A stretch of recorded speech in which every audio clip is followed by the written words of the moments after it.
Bienvenidos, bienvenidas, bienvenides todes. La idea de la clase es de alguna forma estar vinculado con el tema, con el paraguas que asumen estos cursos de artes escénicas de este año 2025 en el Cultural San Martín, que denominamos, perdón, el Big Bang del yo. ¿Qué viene a ser esto? En realidad, uno puede pensar, quizás de la mano de un teórico alemán extraordinario que se llama Peter Zondi, que el drama, digamos, la historia del drama en Occidente se puede trazar de la objetividad a la subjetividad. Es decir, uno puede pensar en el drama griego, inclusive en el drama del Renacimiento, es decir, los clásicos trágicos griegos, Esquilo, Sófocles, Eurípides, también en el Renacimiento, Shakespeare, Marlowe, Calderón de la Barca, o sea, los autores también españoles de la época del siglo de oro español, trabajarían en realidad con una idea de objetividad, como si en realidad el autor estuviera viendo de manera objetiva el drama y no tuviera su subjetividad puesta en juego, ¿sí? Esta suerte de bisagra de la objetividad a la subjetividad empieza a arrancar en el siglo XIX y Peter Zondi la categoriza o la ubica en la línea del tiempo en los dramas sobre todo de Ibsen y de Strindberg.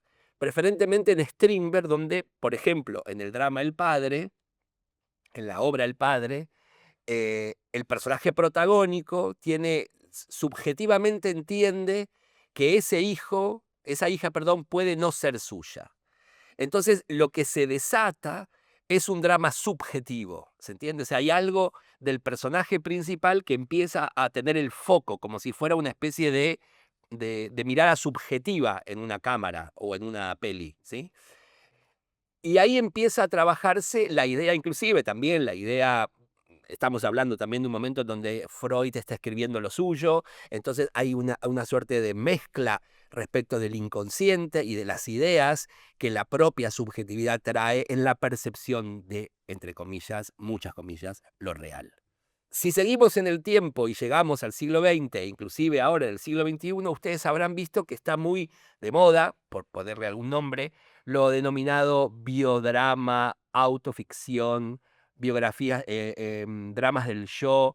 También en la literatura, se habla mucho en la literatura del yo. Y hay en realidad, podemos ligar con este concepto que dijimos del drama objetivo, del drama subjetivo, esta suerte de radicalización de la subjetividad, en donde ya no está el yo del personaje, como en el caso de Strindberg, o ese yo más objetivo, como en el caso de los personajes shakespearianos o de los personajes de la tragedia griega, sino el yo, inclusive el yo del autor, el yo biográfico, ¿no? Pero uno también puede empezar a pensar en ciertos vínculos entre este yo tan radicalizado como el de hoy, ¿no? Que además sostenido por la idea de las redes sociales, ¿no? En donde la supremacía del yo pareciera ser absoluta, ¿no? Valga la redundancia, en donde nosotros nos ponemos adelante, ¿no? De las opiniones y tenemos una suerte de foro, ¿no? Bueno, que podremos discutir si es eficaz o no, pero bueno, son los modos de apropiación también a- sobre el mundo, ¿no? Y el teatro no está lejos de eso, el teatro no está separado de eso, ¿no? La forma de entender la escritura no está separado de eso. Y todas estas ideas que aparecen como un magma respecto de lo biodramático, de la vida de otros, inclusive, insisto, de la vida, de la autoficción. Podemos nombrar a Sergio Blanco como uno de los autores, es un autor uruguayo radicado en Francia hace un tiempo y que produce hace ya muchos años unos espectáculos alrededor de su propia percepción, a los que denominó como género autoficción. Pero quería hacer una forma de ligar también y poder irnos más atrás en el tiempo, por ahí focalizarnos en la época de Shakespeare y en un personaje absolutamente paradigmático y conocido por casi todos ustedes, estoy seguro, más allá de que no hayan leído la obra, todo el mundo sabe que existe un príncipe llamado Hamlet, ¿no? Y vamos a pensar un poco en Hamlet en función de lo que hoy pasa con esta idea del yo, ¿no? Hay algo ahí seminal, como un germen, como algo larvario, en la forma en que Shakespeare construye ese personaje, que hoy podría de alguna forma hacernos entender qué había ahí, que hoy está magnificado, con un foco mayor, con una lupa, ¿no? Con un grado de imantación mayor. Podemos entonces pensar que Shakespeare es un autor, decimos en realidad que Shakespeare es un autor que trabaja digamos, en el medio de dos épocas. O sea, uno puede decir que Shakespeare es el primer hombre moderno, ¿no? Es alguien que sale del medioevo, ¿no? Porque está inmerso en el medioevo, en las formas de pensamiento del medioevo, y que empieza a vislumbrar lo que sería denominado edad moderna, ¿no?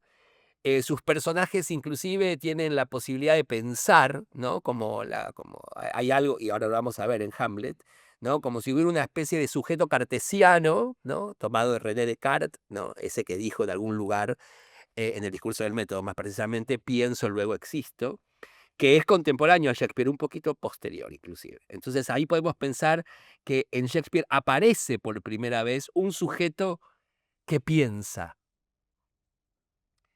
Y en esta idea de poder ligar esta suerte de magnificación del yo o de supremacía del yo del tiempo del hoy, con este personaje del 1601, más o menos está fechada la obra de Shakespeare, Hamlet, que digo, todos conocemos, ¿no? Porque tenemos la imagen de un príncipe vestido de negro con una calavera en la mano diciendo, entre otras cosas, ser o no ser. Imagen que está construida con dos momentos de la obra que no sucede en la obra. En ningún momento Hamlet tiene la calavera y dice ser o no ser. En el tercer acto dice ser o no ser en un monólogo y en el quinto acto mantiene la calavera en el cementerio. Pero hay una suerte de clash, como de condensación en la imaginación de la cultura de Occidente, en donde vemos al príncipe Hamlet mirando la calavera diciendo ser o no ser.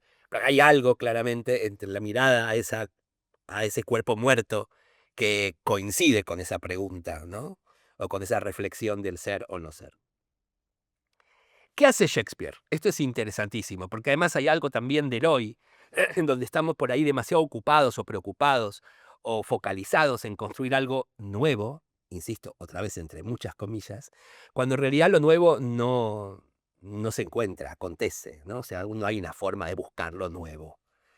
Y podemos ir a hablar con estos autores tan antiguos, digo hablar porque es una práctica que el teatro hace mucho, el diálogo con los muertos, y en esa posibilidad de diálogo uno puede encontrar en Shakespeare un autor que tiene que en Hamlet hace un procedimiento muy atractivo, que voy a pasarles a contar sucintamente. En el momento en que Shakespeare escribe esa obra, hay un género muy conocido como hoy es la ciencia ficción o los policiales o el fantasy, ¿no?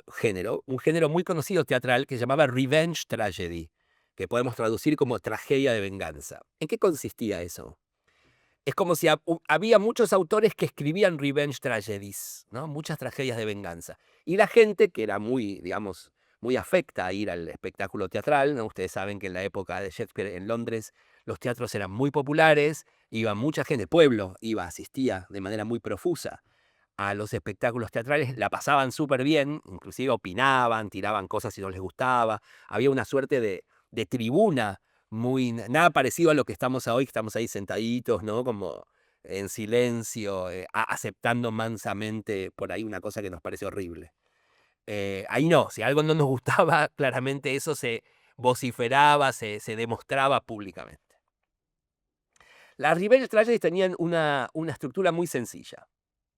Entraba un sujeto que iba a ser, nos íbamos a enterar después, iba a ser el héroe de la historia, que recibía de parte de un fantasma, de un muerto, de una aparición. No olvidemos que en época de Shakespeare, porque hablamos también de alguien que va entre el medioevo y la edad moderna, los fantasmas eran una realidad, o sea, no son lo que podemos pensar hoy de un fantasma, ¿sí?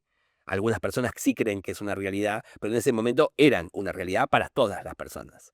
Es decir, existían los fantasmas, no son un producto de la imaginación. Aparecía un fantasma que le decía a este sujeto, alguien X persona me mató, tu deber es vengarme.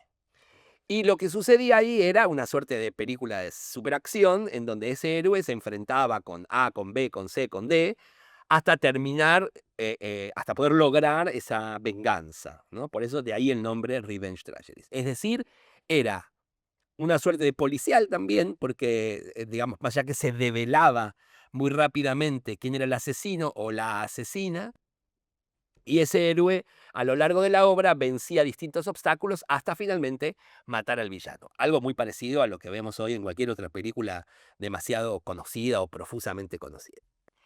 ¿Qué pasa entonces? Shakespeare toma este género muy popular, un género que todo el mundo veía. Inclusive hubo una obra previa que hoy se conoce como Ur-Hamlet, o sea, una especie de pre-Hamlet, en la que Shakespeare también parece haber participado junto a otros autores, que era muy famosa, y que de hecho el Recuérdame y Véngame, o Recordame y Vengame, que es una frase que dice el fantasma, se usaba como latiguillo medio chistoso, ¿no? O sea, es importante también entender que hay algo que la cultura hace, la alta cultura, otra vez entre muchas comillas, que es frisar las obras, mantenerlas en una suerte de altar al que no se le puede acceder, ¿no? Entonces pensamos en Shakespeare como en un autor que está como allá arriba, al que miramos de manera como chiquitos como somos, viendo ese enorme gigante, al que no vamos a acceder nunca, por lo cual las veces que uno hace o uno ve las obras de Shakespeare, claro, no, nunca llega a hacerla, porque no está mirándolo a los ojos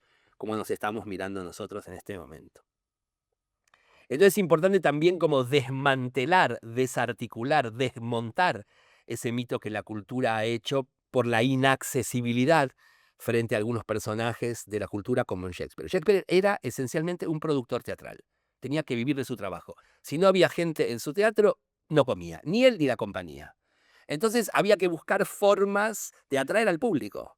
Imagínense que en el momento en que se está estrenando Hamlet, le ponen muy cerca, en un teatro cercano, un lugar donde hay pelea de osos. Ponen a 2 osos a pelear entre sí. ¿Quién iba a ir a ver una obra con gente que decía cosas? Vamos todos a ver a los osos. Entonces Shakespeare se le ocurre una cosa genial, que cuando está escribiendo Hamlet dice, porque hay algo muy genial en la obra, que es el último acto, están todos sus personajes, hay como 8 muertes. Perdón por el spoiler, hay como 8 muertes al final de la pieza, en escena, muere uno, muere el otro, bueno, 8 por ahí es mucho, pero son 4 o 5 seguro. En la última escena, van cayendo como moscas. Y se anunciaba así, la obra con más muertos en escena, con más muertes en escena. Y eso trajo un montón de caudal de público. Además de eso, Shakespeare toma este género, la revenge tragedy, porque si ustedes piensan en la obra, ¿cómo empieza? Exactamente, empieza con un fantasma que llega a un lugar, que es visto por unos soldados que creen que es el fantasma del rey muerto, le avisan al príncipe Hamlet, o sea, el hijo, que está todavía llevando luto por su padre pese a que ha pasado ya un tiempo. Su tío se ha casado con su madre muy rápidamente, dice, ¿no? La comida caliente las exequias de mi padre han servido como fiambres en la boda de mi madre, es decir, ha sido todo muy rápido. Estos soldados lo convocan a Hamlet porque este fantasma no habla. Y cuando llega Hamlet, el fantasma habla y le dice que ha sido asesinado por su hermano, por su tío, por el tío de Hamlet, el hermano del rey, por Claudio.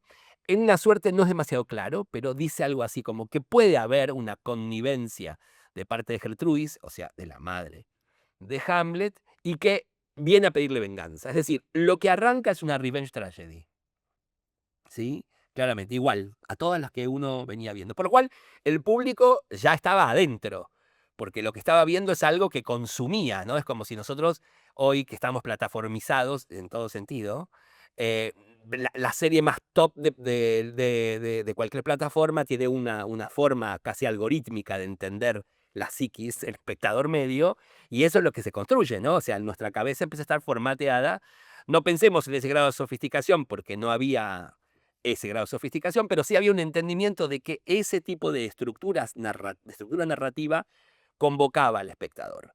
Entonces Shakespeare los pone ahí, los deja como, ¿no?, azorados, enganchados con eso que pasa. ¿Y qué es lo que sucede en ese momento, claramente? Que este personaje, Hamlet, que ya tiene una rareza, que no es un guerrero, ¿sí? O sea, no es un valiente, no es un hombre de acción. Viene de estudiar de Wittenberg. Wittenberg es una universidad muy importante en la que realmente estudió Lutero, en la que estudió el doctor Fausto, el personaje de Marlowe, o autor inmediatamente anterior o contemporáneo a Shakespeare, es decir, una universidad muy importante. Entonces, este sujeto Hamlet, además de ser un príncipe, es un intelectual, es alguien que tiene idea, ¿no? Que trabaja sobre las ideas, que trabaja sobre el pensamiento. Y ahí es lo que hace Shakespeare como genialidad absoluta, que es poner un vino nuevo en odres viejos, ¿no? Como algo que es el odre viejo, que es ese lugar donde entra el vino, es la Revenge Tragedy, y él pone algo totalmente novedoso, que es que el personaje, Hamlet, en lugar de salir y empezar a matar a troche y moche, a diestra y siniestra, empieza a pensar, empieza a dudar. Dice, ¿este tipo que vino será un fantasma?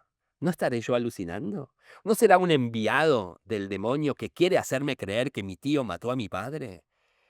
A ver, no, me parece, están viniendo unos actores. Vamos, yo voy a escribir una obra para que los actores actúen con lo que supuestamente me dijo el fantasma de lo que yo creo era mi padre, para que puedan actuar esa obra frente al rey, y si el rey reacciona, y la obra va a ser el asesinato de mi padre, y si el rey reacciona es porque eso es así. Ahora el rey reaccionó, pero está rezando, si yo lo mato ahora, su alma irá al cielo. No, empieza, en lugar de hacer, piensa, piensa, piensa. De hecho, no es gratuito que la obra, no sé, T.S. Eliot, por ejemplo, dijo del Hamlet que era una obra mal hecha, o un policial mal hecho, porque bueno, uno se entera rápidamente de quién es el asesino y ese personaje está 5 actos dudando a ver qué hace. Y en el último momento, ¿no? En el último momento, cuando ya tiene la sangre envenenada, porque hay un duelo final entre Laertes y Hamlet, hay un duelo de espadas, la espada de Laertes está envenenada, roza el cuerpo de Hamlet, y ya con la sangre envenenada, ahí sí mata a su tío Claudio. Es decir, en esta construcción, digamos, en donde a partir de una tragedia de venganza, género absolutamente popular, Shakespeare inocula, diríamos, un veneno que es el veneno del pensamiento, el veneno de la duda, el veneno de la racionalidad, que es, en algún punto, lo que va a diferenciar la Edad Media de la Edad Moderna. Entonces podemos decir que Hamlet, la obra de Shakespeare, que además, digámoslo, es la obra más larga de Shakespeare, tiene casi 3.900 versos, lo cual, si uno tuviera que hacerla entera, tardaría 6 horas más o menos en hacerla. La única persona que la hizo, digamos, entera es la versión que hace Kenneth Branagh para el cine, que utiliza todos los versos y los hacen a velocidad así ciclópea, rapidísimo, para que entren todos los versos de la pieza, porque siempre cuando se hace se corta, ¿no? Pero también, ¿qué tiene que ver? Porque en realidad Hamlet es una suerte de laboratorio del propio Shakespeare, ¿no? Él venía produciendo tragedias que no lo convencían, era muy buen comediógrafo, pero bueno, nada, como siempre, la risa no está tan valorizada como la tragedia. Entonces él estaba interesado y quería producir una tragedia de envergadura. Y Hamlet es claramente su laboratorio de pruebas. Uno puede estudiar esa obra por años, casi podría no leer otra cosa, si nos ponemos así como trotskistas, porque ahí está todo, en realidad. Está todo lo anterior y todo lo que sigue hasta hoy. Por eso también quería hacer ese vínculo con esa obra tan lejana en el tiempo y con esto que decíamos, ¿no? De la supremacía del show. Y ahora vamos a ir de a poco acercándonos a la suerte, cómo se ligan esas dos cosas. En Hamlet, Shakespeare empieza a pensar las posibilidades que tiene la tragedia. De hecho, si ustedes piensan que después de Hamlet muy rápidamente escribe Otelo, El Rey Lear y Macbeth, o sea que son las 3 tragedias más perfectas, sobre todo Macbeth, por la economía, la forma sombría que tiene esa obra, la fuerza, digamos, de esos versos, insisto, la condensación, ¿no? De una obra de 3.900 versos pasar a una de casi menos de 2.000, o sea, y quizás con más fuerza, ¿no? O sea, Hamlet es, para todos los que amamos el teatro, una suerte de Aleph, tomando una figura de un autor que quiero mucho, que es Borges, ¿no? Un lugar en el mundo en donde uno puede mirar y ver absolutamente entero el universo, ¿no? Hamlet puede ser considerado un Aleph de la dramaturgia occidental. ¿Qué hace Shakespeare entonces? Pone por primera vez un personaje que duda, y no solamente pone un personaje que duda, pone un personaje que habla con el público. Esto nunca había pasado. Es decir, hay lo que se llama apartes. ¿Qué son los apartes? No sé. Alguien se acerca a proscenio, a la parte delantera del escenario, y un personaje comenta algo que es importante que el público sepa, pero que no sepa, por ejemplo, el protagonista de la obra, ¿no? O sea, Yago en Otelo, ¿no? Yago dice, voy a hacer tal cosa con el pañuelo, bla, bla, bla, bla. Es importante que yo como espectador lo sepa, ¿no? Es un procedimiento que usó Hitchcock mucho, ¿no? O sea, darle al espectador un conocimiento que el protagonista no sabe. Yo sé más que el protagonista. Yo, espectador, sé más que el protagonista. Y eso genera una tensión, ¿no? Como cuando íbamos al teatro de chicos y perseguía a la bruja y salía la bruja y decía, ¿para dónde se fue? Para allá, para allá. Bueno, ese tipo de situación que nos pone cercano al niño que somos, la mayor información respecto de algo en relación a un personaje protagónico nos da un poder y una tensión, ¿no? De decir, no, no es por ahí, no es por ahí, no vayas por ahí, ¿no? Paradigma, no sé, de eso, Romeo y Julieta, ¿no? Cuando sabemos que hay una carta que tiene que llegar, la carta no llega, y en esa carta está la salida de esa historia de desencuentros entre el momento en que Julieta decide como narcotizarse y Romeo cree que Julieta está muerta cuando en realidad está narcotizada. La carta que explica que está narcotizada no llega. Nosotros sabemos que hay una carta. Y aun cuando vemos la obra por 19ª vez, decimos, ay, que llegue la carta, por favor, que llegue la carta. Bueno, en este caso, lo que hace Hamlet es lo que hace Shakespeare, perdón, es poner al personaje a hablar con el público. Pero a diferencia de estas cosas del conocimiento mayor o menor de algo de la trama, nosotros hay 5 soliloquios en Hamlet. 5 momentos en donde Hamlet habla a público. El más famoso es este que nombramos, Ser o no ser. Si nosotros sacamos los 5 soliloquios de la obra, afuera de la obra sucede igual. O sea, la acción de la obra no se detiene. Es decir, son momentos íntimos del pensamiento de un personaje compartido con el público. Esto es absolutamente novedoso. Y ahí hay un yo. Ahí hay un yo que aparece de manera mágica, única, increíble, que le habla al espectador de igual a igual, ¿no? Ah, si esta sólida carne se derritiera el primero, ¿no? En el primer acto. ¿A quién le está diciendo eso? Al espectador. Eso que está diciendo, ¿qué nos permite saber? Nos permite saber cómo piensa ese personaje. Nos permite saber qué siente ese personaje. Nos permite compadecernos, acompañarlo en ese derrotero. Por eso es tan extraordinario ese personaje, que casi no hace nada en la obra. Y cuando se está muriendo, no hay espectador que no llore, cuando está bien hecho, ¿no? Cosa que no sucede muy a menudo. Pero si uno lee la obra, ¿no? Cuando Horacio le dice, dulce príncipe, vuela, uno no puede, que los ángeles te acompañen. Esa persona tan increíble que conocemos íntimamente porque desnudó su corazón y su alma ante nosotros.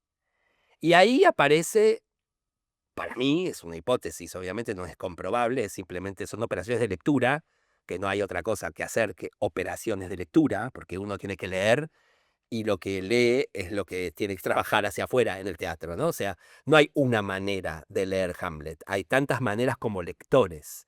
Yo estoy dando simplemente mi manera de leerlo, que es deudora de muchas otras maneras de leerla, hay una especie de mix de un montón de autores y también de la propia percepción. Esa forma de intimidad que uno tiene con ese personaje permite entender que ahí hay un yo que se está expresando de una manera única, que es el de Shakespeare. Si pensamos que Shakespeare acaba de perder a su hijo, que se llamaba Hamnet, que él, en ocasión del estreno de la obra, hizo del fantasma, o sea, el personaje del fantasma lo protagonizó William Shakespeare, hay ahí una suerte de biodrama, ¿no? En que él escribe esa obra pensándose. Y uno podría decir que es la primera vez, cualquier autor obviamente escribe de su propia biografía, no hay nadie que escriba desde otro lugar, ¿no? Desde Philip Dick, que pareciera estar escribiendo otra cosa, a Annie Ernaux, ¿no? O de Reinaldo Arenas a José Donoso, o de Borges a Stanislav Lem. O sea, todos escriben desde su propia biografía.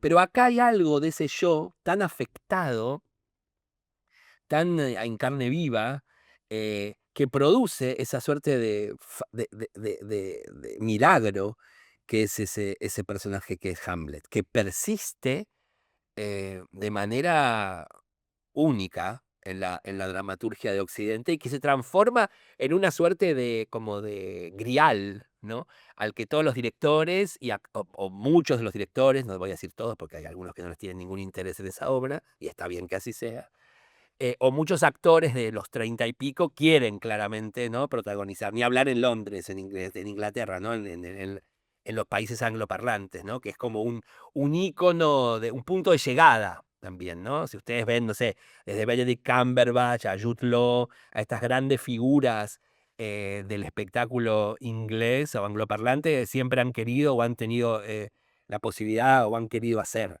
Hamlet, porque es un personaje paradigmático. Pero ahí, en ese yo que habla, en ese yo que comparte con el mundo, con el espectador, y que viene compartiendo ese pensamiento desde 1601, porque eso está escrito ahí, y permanece, persiste como una suerte de fuerza iridiscente de la energía que tiene ese texto, energía, digamos, inmaterial que tiene ese texto, uno puede decir, bueno, en realidad hay algo de esa escritura del yo ahí, ¿no? Medio sellada, bajo 7 sellos, no demasiado evidente, no demasiado claro. Y es un yo que además dice algunas cosas sobre las cuales algunos autores se han peleado. Digo, hay un ejemplo paradigmático que a mí me gusta mucho contar, que es el de Heiner Müller. Heiner Müller es un autor alemán, nacido en 1929 y muerto en 1995, que pasó casi toda su vida adulta en lo que fue la RDA, o sea, en la República Democrática Alemana, o sea, lo que sería la Alemania del Este, la Alemania comunista. Es un autor marxista, profundamente marxista, es un autor que pertenecía al Partido Comunista Alemán hasta que dejó de pertenecer en sus últimos años. Bueno, en sus últimos años no, porque en el 89 ya sucedió la reunificación y él sobrevivió 6 años a la reunificación de las dos Alemanias. Y que es claramente el heredero de Brecht, ¿no? Bertolt Brecht fue, diríamos, el autor más importante del teatro alemán del siglo XX, y Heiner Müller fue claramente quien siguió ese legado, que fracasó, ese edificio que se destruyó, esa voluntad de Brecht de cambiar el teatro burgués desde adentro, es decir, transformar el teatro burgués en un teatro proletario, en un teatro para la clase obrera y para los estudiantes. Ese proyecto fracasó y desde los escombros de ese fracaso aparece Heiner Müller, que fue colaborador estrecho de Brecht, era dramaturgista de Brecht. Heiner Müller escribe una obra en 1977 que ustedes por ahí conocen, que se llama Máquina Hamlet. Es una obra que se hizo aquí en Buenos Aires en 1995 con el grupo Periférico de Objetos, del cual yo formaba parte en ese momento y entré justamente a trabajar con ellos para ese montaje, por lo cual formé parte de ese trabajo y por eso tengo toda esta data y esta obsesión con esta obra. No lo digo solo para pasar mi CV por acá, sino porque tiene que ver con lo que estoy contando. En Heiner Müller hay una idea, por eso también que para mí tiene que ver con esta idea del yo, que obsesiona a Heiner Müller, que es, ¿cómo puede ser que la revolución, ¿no?, la gran revolución, fue pensada en Alemania, Marx, Engels, y sucede en Rusia, ¿no? ¿Cómo puede ser que los teóricos de la revolución sean alemanes y nosotros, como pueblo alemán, no hayamos conseguido la revolución? Esta pregunta que obsesiona a los intelectuales, digamos, del siglo XX en Alemania, y que es una pregunta que viene todo el tiempo a la cabeza de Heiner Müller, y su producción dramatúrgica o su producción textual está por ahí claramente muy ligada a ese pensamiento o a esa pregunta. Hay una hipótesis que él tiene, que es atractivísima y que tiene que ver con Máquina Hamlet, que es decir, bueno, en realidad la revolución, en principio, en Alemania hay una cantidad enorme de teatros, eso es bueno saberlo. Cada ciudad, por más pequeña que sea, tiene su teatro, y ese teatro tiene su elenco estable, es decir, todas las noches ese elenco estable produce y genera obras distintas. Uno puede ir 20 veces al teatro, al mismo teatro, a la misma sala, 20 veces en el mes a ver una obra distinta, porque todas las noches cambia la obra, porque hay un elenco estable que tiene un repertorio ya armado y van haciendo las obras. Es decir, casi es un servicio público, ¿no? Claramente. Y eso es algo, digamos, de una enorme tradición en Alemania. Estamos hablando desde el siglo XVIII, ¿no? Ya o XVII, no, siglo XVIII, que ya empieza a funcionar esa idea del teatro de ciudad, bancado por el Estado, con un elenco estable, al que la gente va de manera fidelizada muy profundamente. Entonces, Heiner Müller dice, bueno, en realidad el teatro es un laboratorio de la imaginación social, ¿no? En el teatro uno, no hay que olvidar, insisto, que el teatro en Alemania es un teatro que está muy ligado a la idea de la política, por ahí en la Argentina también, pero por ahí de manera un poco más ingenua, diría yo, pero hay una ligazón política fuerte también en la Argentina, o la supo haber, por ahí ahora estaría bueno que hubiese, porque no estaría sucediendo, justo con lo que nos está pasando en este momento. Y ahí hay una mirada que Heiner Müller dice, bueno, en realidad, claro, el teatro imagina posibilidades para la sociedad. Entonces hay algo de ese drenaje de la imaginación que no lleva a la acción. Y ahí dice, y además hay un personaje, que por esto que decimos de teatro de repertorio, un personaje que se repite todo el tiempo desde 1601, todas las noches en algún lugar de Alemania, porque hablamos de ese país, o Müller habla de ese país, hay alguien representando Hamlet. O sea, es una suerte de arquetipo que está ahí como diciendo lo propio desde 1601 hasta hoy. Entonces dice, bueno, en realidad, no solamente el problema es que se ensayan revoluciones en el teatro, y no sé, veamos La muerte de Danton de Büchner, u obras que hablen de la revolución, espartaquista, lo que fuere, y eso no sucede en la calle porque está sucediendo de manera catártica en el teatro, pero además existe un culpable que se llama William Shakespeare, que creó un arquetipo tremendo para la revolución, que es un intelectual, Marx, que en lugar de hacer la revolución se queda pensando, ¿no? O sea, Hamlet está llamado a generar una revolución, o sea, a matar a ese padre, a ese tío, perdón, y tomar el poder, ¿no? Decía, acá se terminó, acá hubo un magnicidio, este tipo es culpable, mi madre está a la cárcel con mi madre, lo asesino al tipo este por venganza familiar, listo. Y yo me calzo la corona y soy rey de Dinamarca y se acabó. No sucede. Hamlet piensa, reflexiona, duda, como vimos antes, ¿no? Entonces Müller dice, bueno, el problema, la incapacidad de llevar, de que los intelectuales que pensaron la revolución lleven adelante la revolución, es culpa del arquetipo Hamlet. Bueno, obviamente cada uno puede tomar y decidir qué le parece este argumento, pero desde el punto de vista racional es absolutamente sólido. Y desde el punto de vista de la imaginación, mucho más también.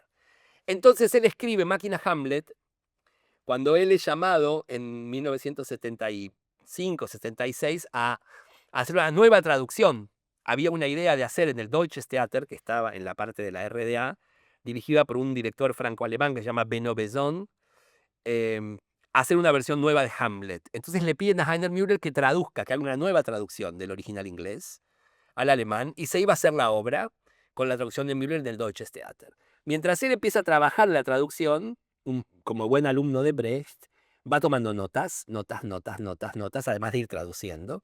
Y esas notas, a veces muy crípticas, a veces muy como de actualidad, a veces, todas las veces, muy políticas, se transforman en una suerte de condensado de moco, como dice él, como una especie de cosa como furiosa, y ahí se da cuenta que tiene texto para escribir una obra breve, y escribe Máquina Hamlet, con esa gran cantidad de notas que él fue tomando mientras traducía. Y le dice a Benno Besson, lo que podemos hacer es esto, hacemos la obra completa de Shakespeare, los 5 actos, termina la obra, y el 6º acto, que es nuevo, es Máquina Hamlet. Por eso la obra de Müller arranca diciendo, yo fui Hamlet. Es el actor que estaba muerto, recién cuando bajó el telón, se levanta el telón, el tipo se levanta y dice, yo fui Hamlet, y empieza la obra. Y en realidad lo que intenta Müller en la máquina Hamlet es poder detener lo que él considera la máquina Hamlet, que es esta máquina repetidora de este arquetipo que no permite que la revolución sea. Entonces, intenta distintas estrategias al interior del drama y en el campo de la historia también para ver si puede generar cambios en ese texto. En lugar de empezarlo donde empieza, lo empieza un poco antes para ver si hay algunos hechos anteriores, por ahí esos hechos anteriores precipitan otro final. Y el texto, todo lo que va pasando en el texto, que es casi en un punto como un texto bíblico, porque todo lo que se nombra es un poco a la manera de y que la luz sea y la luz fue, ese texto de Miller se va construyendo de manera, digamos, escalonada y va como deteniendo la acción, o sea, el intento de cambio, el propio texto lo frena, ¿no? Es decir, hay una idea de no poder salirse de ese texto, hasta inclusive, y volvemos al show, en el cuarto acto de esa pieza aparece el autor, es decir, Heinrich Müller.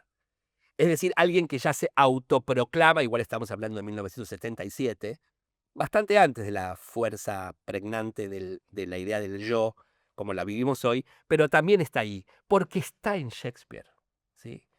Eh, todo esto también para decir que no hay tal novedad respecto. Sí que hay en términos de, bueno, de procedimientos, pero es importante entender que esto que estamos viviendo hoy, que hay mucho, digamos, las obras de artistas como, no sé, Lola Arias, Vivitelas, Sergio Blanco, al que nombramos, Borja Ortiz de Gondra en España, Maruja Bustamante, Lisandro Rodríguez, un montón de artistas argentinos y extranjeros que están produciendo Angélica Lidl, ¿no? En España, Rodrigo García, por ahí con distintas fases. Pero digo, hay algo de esta preponderancia del yo que está bueno empezar a entender que había ahí algo seminal, ¿no? Y eso es lo interesante también de lo que nombramos como, insisto, dramaturgia, perdón, diálogo con los muertos, es la posibilidad de ir viendo hacia atrás esto que somos hoy y que de alguna manera nos permite pensar el futuro, ¿no? Estamos muy acostumbrados en la realidad cotidiana a olvidarnos muy rápidamente de todo, ¿no? Somos además, en general, somos un mundo desmemoriado. Basta ver lo que está pasando hoy con las nuevas derechas, en donde estamos volviendo una suerte de protonazismo, cuando pasó lo que pasó hace nada, ¿no? Menos de, sí, 80 años terminó la guerra este año, ¿no? Es decir, desde el ascenso del nazismo del 33 pasaron 92 años y no pasó ni un siglo, ¿no? Y todavía pareceremos querer repetir algo parecido. Bueno, ya estamos repitiendo, digamos. Es decir, hay algo en esa falta de memoria que en la Argentina además es más poderosa, porque, o por lo menos uno la sufre más porque vive acá.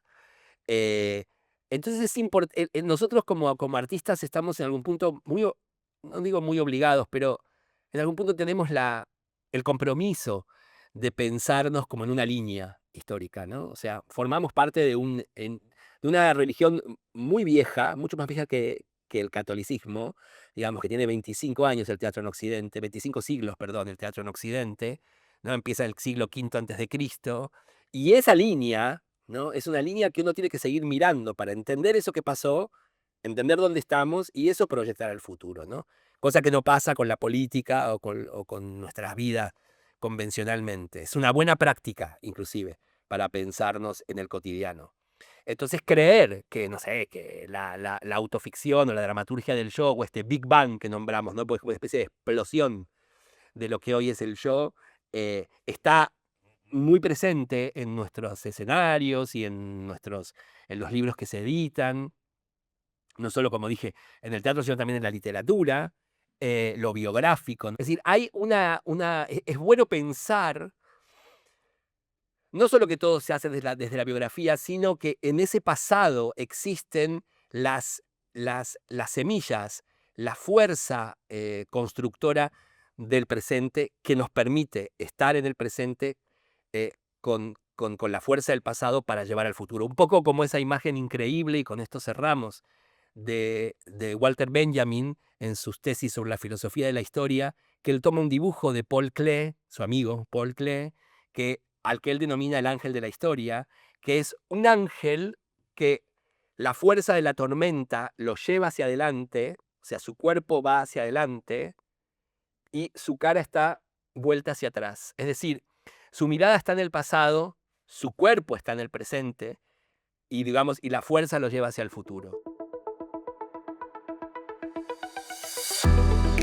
Esa forma de entender no solamente el arte, sino la vida, creo que es aquello a lo que podemos, por lo menos, tender. Muchas gracias y hasta muy pronto.